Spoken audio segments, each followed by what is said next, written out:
everyone. Welcome to the Chronicle Workshop. We'll be talking about powering the apps with data from Oracles. A few words about myself. My name is Bianca Buzea. I'm lead DevRel at Chronicle. You can find my social media links. I'm always more than happy to chat, answer any questions. I'm also going to be at the Chronicle booth. You can find it on the left side here. We'll be here until Sunday answering questions, helping you work on your projects. And yeah, please come by. We're happy to chat and help you find teammates and ideas to work on.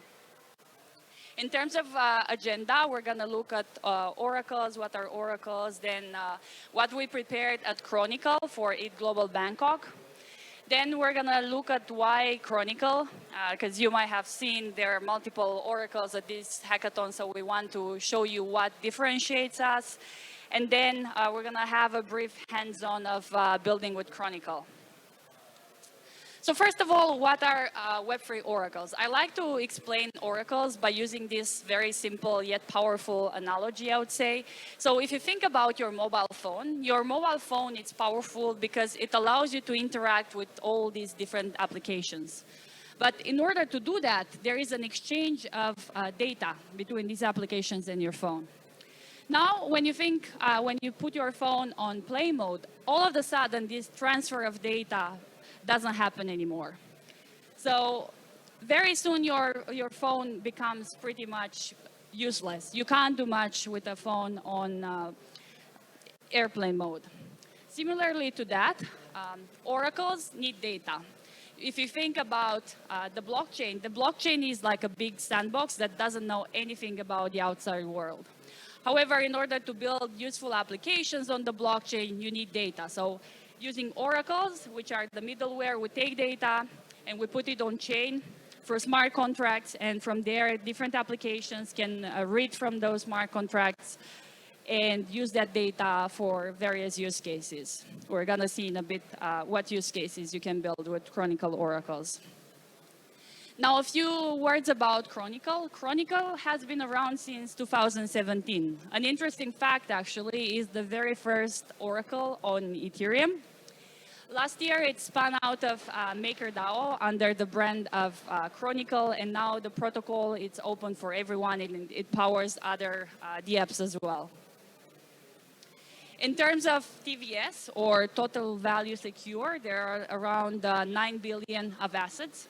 So not only that it has been running for so many years, but also it has been securing a great deal of assets.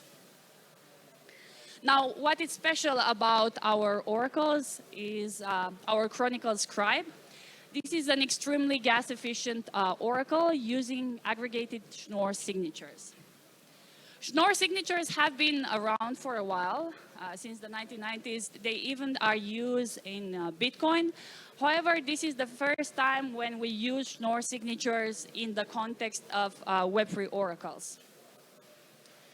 Now we're going to see what are the specific characteristics that set apart Chronicle Scribe Oracles. So we're going to talk about the decentralization, verifiability, and scalability. The first one is decentralization. So Chronicle is powered by a decentralized network of validators. You can see here some of the most reputable protocols in the Web3 space, like MakerDAO, Etherscan, DeFi Saver, ETHGlobal, and many others. And the idea here, it's simple. Basically, these validators are staking their own reputation when they're putting and signing data to get on-chain. The next property is verifiability, and I want to run here a short demo to show you how you can trace end-to-end our Oracle. So here I'm on the Chronicle dashboard at chroniclelabs.org/dashboard, and you can see here all the Oracles. I can go ahead and select one of the Oracles. Let's say the ETHUSD one, it's a popular one, and I can see all the validators that have taken part. If I select one of the validators, let's say, I don't know, Gnosis, I can see the different data sources that have been used by that validators. As you can see, it's a combination of on-chain and off-chain data sources. I can even take it one step further, and I can verify in the browser the signature for this validator. And basically, I can prove that even the tiniest change will result into making the signature invalid. So here is like the unmodified version, and if I go ahead and do even the slightest change and delete a 0, it's gonna say that the signature is not valid anymore. Similarly, I can verify the Schnorr signature. This is actually the data that gets pushed on chain. So same concept here. So this is about the end-to-end verifiability part. Let's go back to the presentation. Scalability. So using optimistic Schnorr signatures, we are able to reduce the gas fees over 60% on layer 1 and over 68% on layer 2s. And why is this important? Not only that you will have a lower bill in terms of gas costs, but also what is very interesting is that it allows you to decouple the gas cost from the number of validators. What doesn't mean is that you can add as many validators as you want without inflating your gas costs. So now you can achieve actual decentralization because you have more validators, which also results into better security. Now, I'm sure you're here for building this weekend, so let's have a look at the different bounties. Chronicle is offering this weekend 10K in bounties for ETHGlobal Bangkok. If you want to scan the QR code, please go ahead. It's going to take you to a page with all the resources for the hackathon and all the important links. So please make sure to scan that. We have one track for the best integration of Chronicle Oracles. We're keeping it quite open. As you can see, you can integrate any of our oracles from the dashboard on any of the 10 chains where we're live for your favorite use case. Some example here, these are only to get you inspired, but please go ahead and build whatever you're passionate about. Some examples are a game with dynamic prices, a reputation system, an analytics dashboard, an AI optimization for DAO treasury management, etc. We also have a prize pool where any valid submission gets a share of the prize pool. So if you're submitting something this weekend for Chronicle, you at least get qualified for the prize pool if you don't get one of the prizes in the integration track. Okay, looks like everyone scanned the QR code. Next, what sort of data can I use for the Chronicle track at ETHGlobal Bangkok? As mentioned earlier, anything from our dashboard, you have there the link from our dashboard, any sort of Oracle integration is valid. One of the requirements, though, is to make a state change. So Chronicle is also blockchain agnostic. You can see here the 10 chains where it's currently live. This number continuously increases over time. So this weekend, you're free to use any of these chains. Some of these chains are also offering bounties, so you might want to look into one of those. Something to keep in mind, please always make sure to check the correct addresses for that chain, because both the oracles and the self-kisser contract that we're going to talk in a bit for whitelisting have different addresses for different chains, so always make sure to have the right address. Now, the fun part, how do I use a Chronicle Oracle? I have that QR code over there that I invite you to scan. It's going to take you to a guide that shows you how to integrate Chronicle Oracles. But before of that, I want to explain you the overall concept. So Chronicle Oracles are read protected by a whitelist. What does it mean? It means that in order to read from the oracles, you need to be whitelisted. Now, the good part is that on testnet networks, you can whitelist yourself. We have a self-kisser smart contract, and using that, you can do the whitelisting yourself. On mainnet, you need to come and talk to us, but that's a story for another day. We're here at the hackathon using the testnet, so that should be fine. Here I have the process of what you need to keep in mind when you're reading from Chronicle Oracle.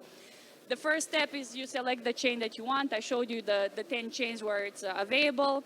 You make sure to get the address of one of the oracles you want to use.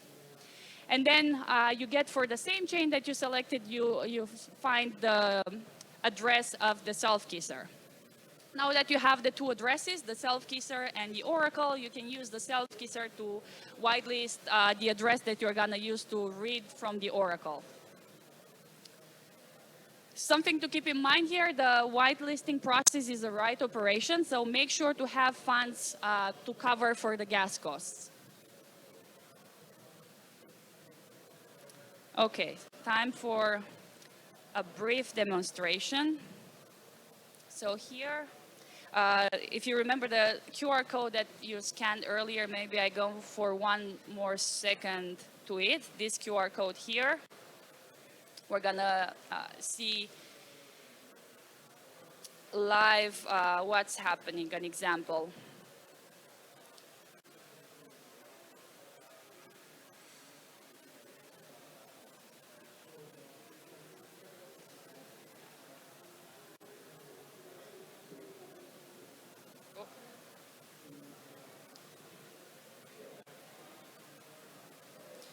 Okay, so basically here I have a, let me see if I'm on the right one. I have the contract for the Oracle reader. It's quite a simple contract. First, I define an instance Chronicle of type iChronicle interface, and I point it to this address. This address is the address of ETHUSD on Sepolia network. Then similarly, I define an instance self-kisser of type iSelfKisser interface, and I point it to this address. This address corresponds, as you can see here in the comments, to the self-kisser on Sepolia as well. So always make sure to match the networks. And then in the constructor, I do the self-kiss, the whitelisting part, where I whitelist the address for that oracle. Something to note here, if you're using multiple oracles, make sure to whitelist the address for every single oracle. So for example, if you have like ETHUSD and Bitcoin USD, let's say, you need to whitelist yourself for each of these feeds. Then we have like the read function, which basically returns the value and the age. The value represents the value returned by the oracle, and the age represents the Unix timestamp since the latest update of the oracle. So you can see basically how old is the value that you got from the oracle. And here, next I just have like from the interfaces, the functions that are relevant. You can see here, I think I have, where do I have? I had the interface. I wanted to, here. Here is the iChronicle interface. As you can see, it's quite light, and in most of the cases, you will want to use one of these two functions, either the read function that returns only the value of the oracle, or the read with age function. This one returns the value of the oracle and also when was the last time the oracle was updated. Okay, so we have our instance. We can compile our oracle and deploy it. I'm making sure to select the oracle and not the interface. And let's see if the internet is in our favor today.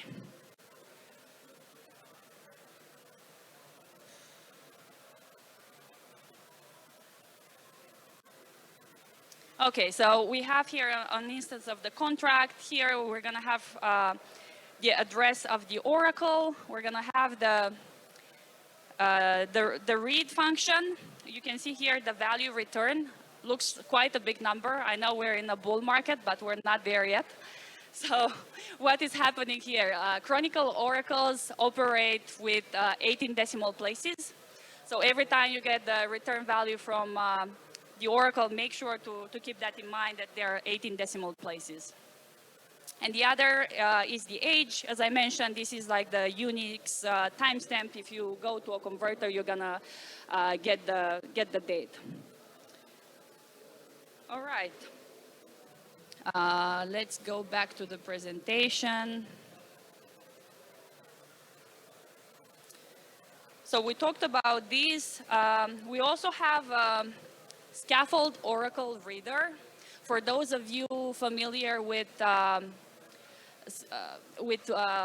Biddle Guild, Austin Griffith, and the Scaffold ETH, we also have such a repo to allow you to build very fast during the hackathon and only focus on the parts of the project that differentiate it. So this is a great resource.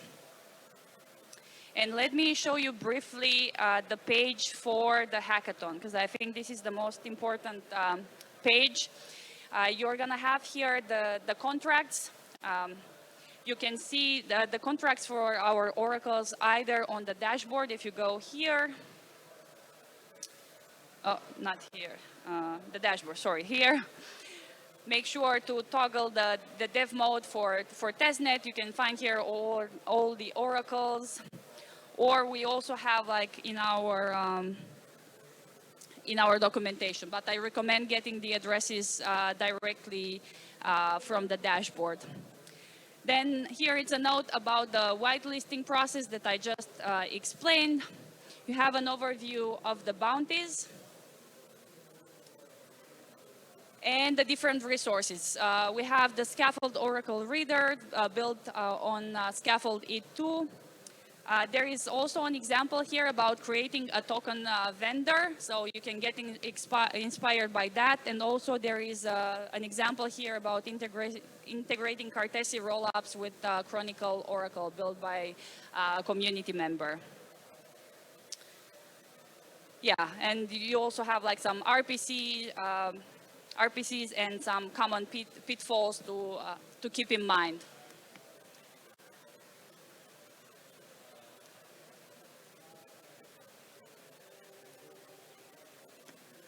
And as mentioned at the beginning, make sure to come by the booth, ask us any questions. And yeah, if you need help iterating, finding a team, or just finding an idea, more than happy to support with that. Do you have any questions? Yes?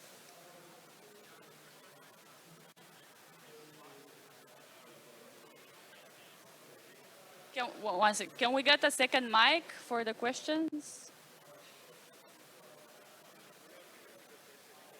There is a mic here.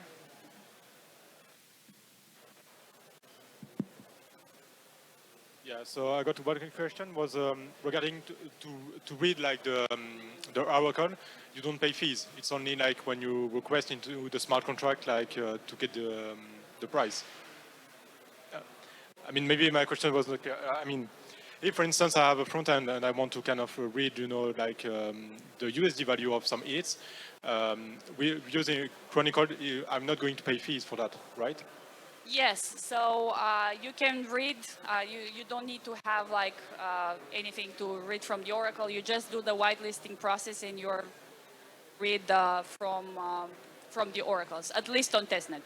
On mainnet, yes, usually like you need to come talk to us, and like if you're a big protocol, there is like there are some steps to go for the integration. But from the point of view of the user, yeah, you can just go read from the Oracle and you're good to go. You just like for the whitelisting itself, you need to make sure that's just like a right operation. You need to whitelist yourself, and you need to have like a bit of gas to do the whitelisting. Okay, but so that's very low. Okay, so my understanding is like it will be the protocol that's going to pay for the kind of Oracle mechanisms, right? Not the users. Yes, it's on the protocols. Yes. Okay. Yeah, I also got a question regarding like more about the slashing mechanisms, because currently we have like a bunch of oracles that can provide price, especially off-chain, and I was wondering like how how the slashing works, because if one provider just give a wrong price, how it is managed. Yes, that's a great question. You mean for the validators, right? Yeah, Like if one validator puts like a bad price. Indeed, we have that process where basically anyone can challenge data that is not valid. So if the signature is not valid, like anyone can do that, and they even get like a small bounty. Like if you manage to find someone who acted maliciously or just like they did a mistake, if you find bad data, basically you're gonna get a reward. The validator gets removed, and the data, of course, doesn't get included. So besides like the mechanism of having reputable protocols, we also have these extra guardrails, like not only that they don't have the incentives because their reputation is at stake, but also we have like actually implemented this in the code, and this happens like automatically triggered by smart contracts. And also like, I mean, do you do like the average of 10 different providers? I'm just thinking about maybe one scenario where maybe one provider is going to have an issue internally and get maybe a price of 0, you know? And so I was wondering, like, do you do maybe an average or something like that, or it's... So in terms of data aggregation, average, when it comes to oracles, average is not really good, because if you have outliers, those are gonna affect negatively. A better way to do it, and what we also use, are medians. In our case is median of medians. So we remove the outliers and then we do the median. Okay, got it. Thank you. No worries. Any more questions?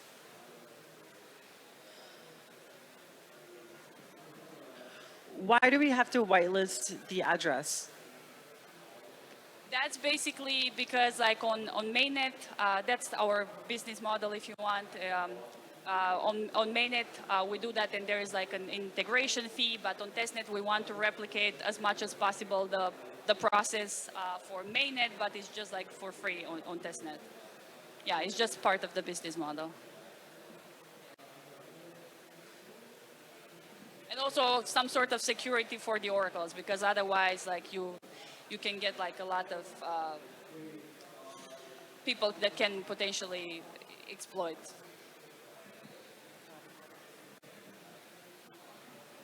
It's so loud in here. Any more questions? Okay, looks that there's a wrap. See you at the Chronicle booth, and best of luck with your builds. Don't forget, if you're submitting for the Chronicle track, come. We would love to see you in person present, if it's possible, of course. If not, also like a short video works.